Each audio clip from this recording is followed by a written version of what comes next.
कैसे हैं आप लोग। मैं आरिश मलिक और आप देख रहे हैं आपका अपना यूट्यूब चैनल। ये हमारी जो सीरीज़ चल रही है जेई एडवांस के क्वेश्चंस की, जेई एडवांस के क्वेश्चंस की, उसी में ये हमारा नेक्स्ट क्वेश्चन है। हम इस आईपैड पे इसलिए काम कर रहे हैं क्योंकि हमें पता है, क्योंकि वैसे अगर हम बोर्ड पे लिखेंगे तो बहुत टाइम जाता है और वीडियो बहुत लॉन्ग हो जाता है। इसलिए मैं आपको यहाँ पर इस आईपैड पे ही क्वेश्चन समझाने की कोशिश कर रहा हूँ। ठीक है बेटा, ये हमारे पास नेक्स्ट क्वेश्चन है, 2015 में आया था एडवांस में। ठीक है, तो उसको सॉल्व करेंगे। तो क्वेश्चन है हमारे पास, देखिए बेटा, all the energy released from the reaction x से वाई बनता है, उसकी एनर्जी रिलीज होती है आपकी माइनस 193 किलो जूल पर mole is used to oxidised. ये ऑक्सीडाइज्ड करता है, ये एनर्जी से ऑक्सीडाइज होता है M+ से M+3, 2 इलेक्ट्रॉन, इसका पोटेंशियल ये दे रखा है। Under standard condition the number of moles of M+ oxidise when 1 mole of A converted. Okay, ठीक है, वो ये कह रहा है सीधा सा, एक मॉलिक्यूल X से Y कन्वर्ट होता है, तो ये जो स्टैंडर्ड एनर्जी रिलीज़ करता है, standard Gibbs free energy release करता है, वो होती है 193 किलो जूल पर मोल। मतलब एक मोल X से Y कन्वर्ट होता है तो इतनी एनर्जी रिलीज़ होती है। ठीक है, अब वो कह रहा है ये एनर्जी जो यूज्ड होती है वो यूज्ड होती है M+ से M+3 बनाने के काम में, +2 इलेक्ट्रॉन्स रिलीज़ होते हैं। इसका E0 हमें दे रखा है बेटा -0.25 वोल्ट। कितना दे रखा है? 0.25 वोल्ट। ठीक है, अब वो पूछा है इसकी एनर्जी से, इसके एक मोल से ये कितना जाएगा। तो देखो बेटा, इसमें हम देखते हैं कि रिक्वायर्ड एनर्जी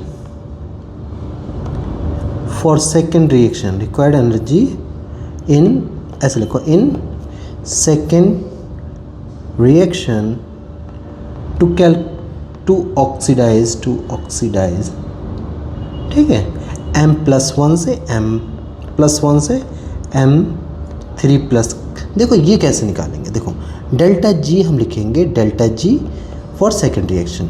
ठीक है, डेल्टा G टूल कर देता हूँ मैं, ये आ जाएगा -NF E0 ऑफ सेकेंड वाला रिएक्शंस। ठीक है, अब देखो इसको मैंने सेकेंड रिएक्शन मान ली, ये E2 मान रखा है। ठीक है बेटा, तो देखो डेल्टा G0 जो आ जाएगा 2 = आ जाएगा माइनस, देखो कितने इलेक्ट्रॉन का एक्सचेंज है बेटा, 2 इलेक्ट्रॉन का एक्सचेंज है।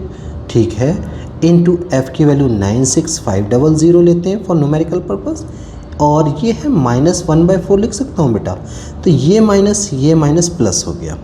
ठीक है बेटा, तो ये आ जाएगा आपका 2 से डिवाइड कर लेते हैं तो ये कट गया, यहाँ पर आ गया 2, और 2 से इसको डिवाइड कर देते हैं तो 4 जा 8 हो गया, फिर 8 जा 16 हो गया, फिर 250, तो ये आ जाएगा 48250।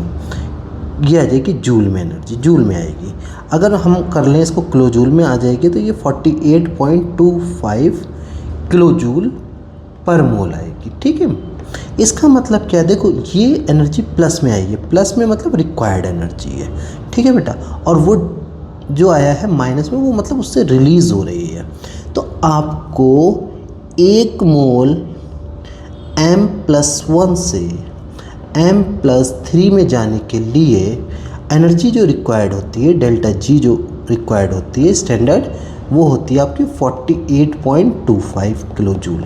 ठीक है, तो आपके पास एनर्जी है कितनी, 193 किलो जूल।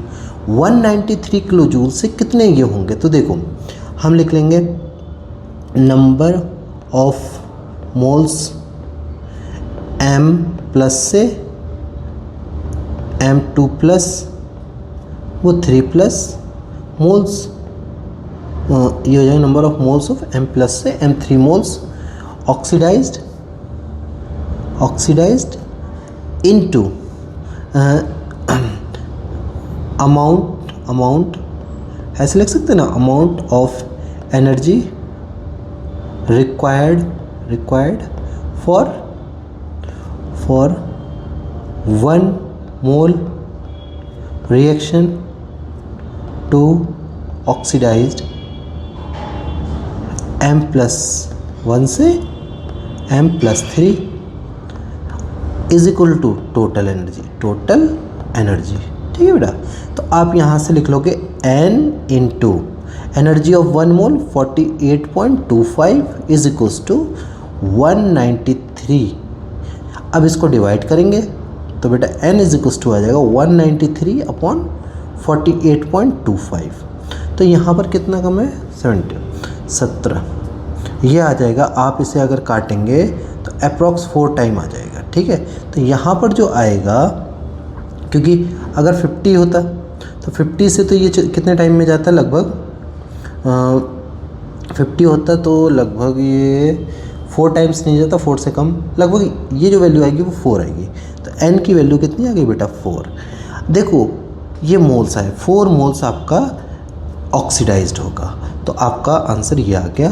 आई होप आपको पसंद आया होगा, और ऐसे ही मेरे चैनल को सब्सक्राइब करिए। ठीक है बेटा, और ये मेरा नया टाइप का signature. Thank you, okay bye. ठीक है।